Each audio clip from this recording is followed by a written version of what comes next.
आप सब। तो आज हम लेके आए हैं मोस्ट इम्पॉर्टेंट 21 वर्ड सब्स्टिट्यूशन, जो आपके किसी भी एग्ज़ाम के पर्पस से बहुत इम्पॉर्टेंट है। ये ऐसे सेलेक्टेड वर्ड सब्स्टिट्यूशन है जो कई बार आपके एग्ज़ाम्स में पूछे गए हैं। तो आइए चलते हैं, देखते हैं हमारे वन वर्ड सब्स्टिट्यूशन।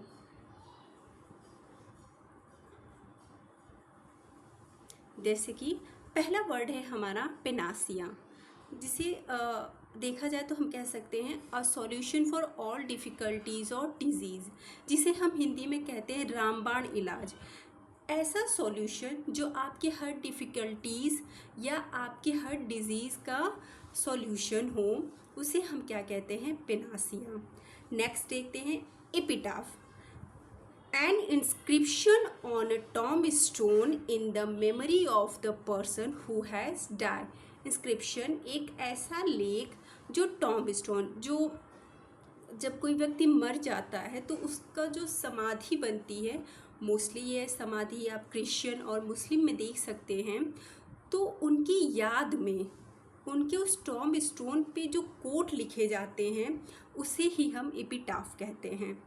नेक्स्ट है obsolete, something no longer in use. ऐसी चीज़ें जो अब यूज़ में नहीं हैं, जो बहुत ही पुरानी हो चुकी हों, जिसे हम कह सकते हैं अप्रचलित। जैसे बहुत पुराने फैशन के कपड़े हो गए, अब वो आप नहीं पहनते, लेकिन एक वक्त उसका क्रेज़ था, लेकिन आज नहीं है। तो ऐसी चीज़ों को हम कहते हैं ऑब्सोलेट। नेक्स्ट है स्टॉइक, कई बार आपके एग्ज़ाम में ये वर्ड पूछा गया है। A person who can endure pain or hardship without showing his feelings, complaining। ऐसा इंसान आपने अपने आसपास ज़रूर देखा होगा कि जिसे तकलीफ़ है और बहुत ही कठिनाइयों से गुजर रहा है, लेकिन वो एक जैसा रहता है, वो कभी अपनी प्रॉब्लम्स को शेयर नहीं करता है। तो ऐसे पर्सन को हम क्या बोलते हैं? स्टॉइक। नेक्स्ट देखते हैं ऑल्ट्रुइस्ट, मतलब जैसे हिंदी में हम कहते हैं ना कि अरे वो बहुत ज़्यादा परोपकारी हैं। तो समवन हु मेक्स चैरिटेबल, जो दूसरों की भलाई पहले सोचता है अपनी बाद में।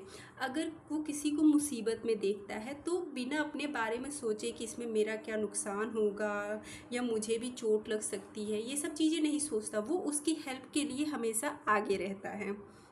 नेक्स्ट देखते हैं claustrophobia, an extreme fear of being in a small confined place.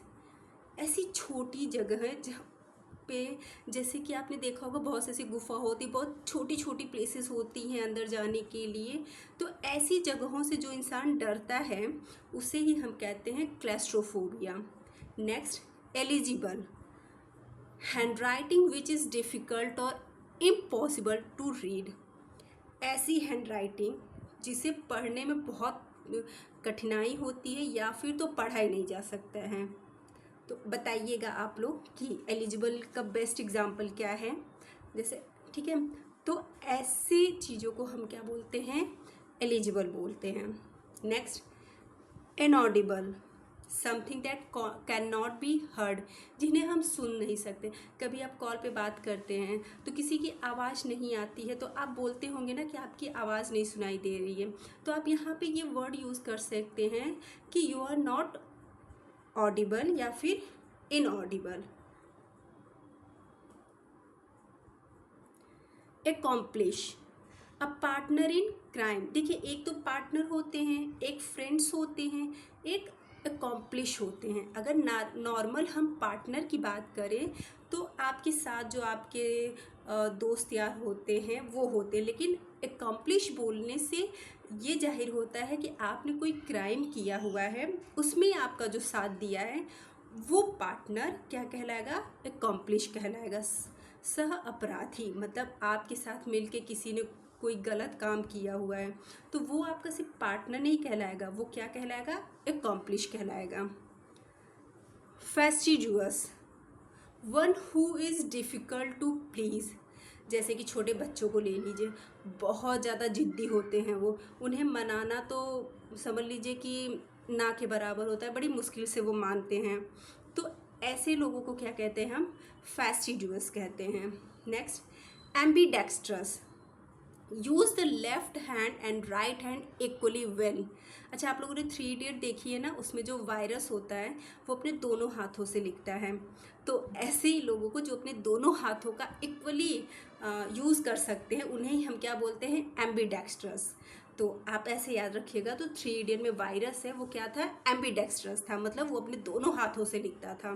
Clear. Brittle, hard but easily broken. कुछ लोग आपको देखे होंगे कि आप बाहर से बड़े मजबूत दिखते हैं, बहुत हट्टे कट्टे दिखते हैं, लेकिन बड़े सॉफ्ट से होते हैं वो लोग। तो ये बस एग्जांपल मैं आपको दे रही हूँ। तो ऐसी चीज़ें तो दिखने में तो बहुत हार्ड हो, लेकिन बहुत ईजिली वो क्या हो जाए, ब्रोकन हो जाए, तो ऐसी चीज़ों को हम क्या बोलते हैं, ब्रिटल बोलते हैं। Cannibal, a person who Yeats human flesh, जिसे हम नरभक्षक बोलते हैं। जो ह्यूमन फ्लैश मतलब जो इंसानों का मांस खाता हो, उसे क्या बोलते हैं, हम कैनिबल बोलते हैं। Chauffeur, a person employed to drive a private और हायर्ड कार। किसी के जो पर्सनल ड्राइवर होते हैं उन्हें ही हम शॉफर बोलते हैं। क्लियर। एक तो आप ड्राइवर होते हैं, एक होते हैं पर्सनल, जो कि सिर्फ उन्हीं की गाड़ियाँ चलाते हैं, किसी और की गाड़ियाँ वो ड्राइव नहीं करते हैं। Contemporary, belonging to the same time, जो आपके सेम एज के पर्सन होंगे उन्हें ही हम बोलते हैं कंटेम्प्रेरी। मोस्टली आप लिटरेचर में ये पढ़ते होंगे कि ये राइटर इनके कंटेम्प्रेरी हैं, तो मतलब वो उनके टाइम के ही वो भी राइटर थे। Immigrant, a person who leaves his country to live in another.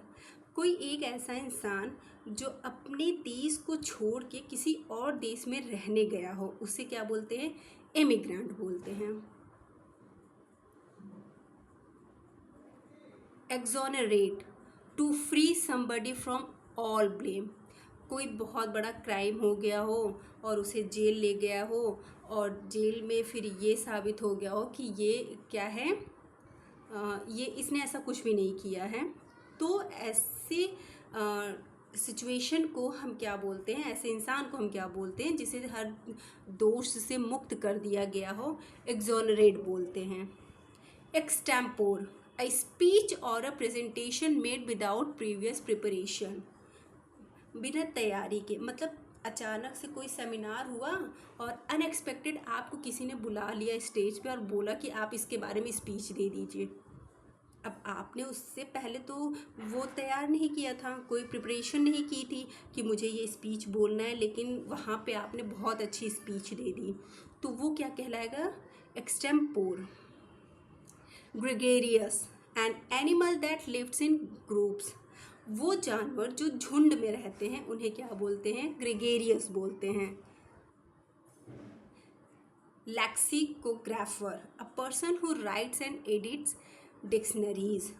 जो शब्दकोश, जो डिक्शनरी होती है उसमें जो वर्ड्स लिखते हैं उन्हें ही क्या बोला जाता है, लेक्सिकोग्राफर बोला जाता है।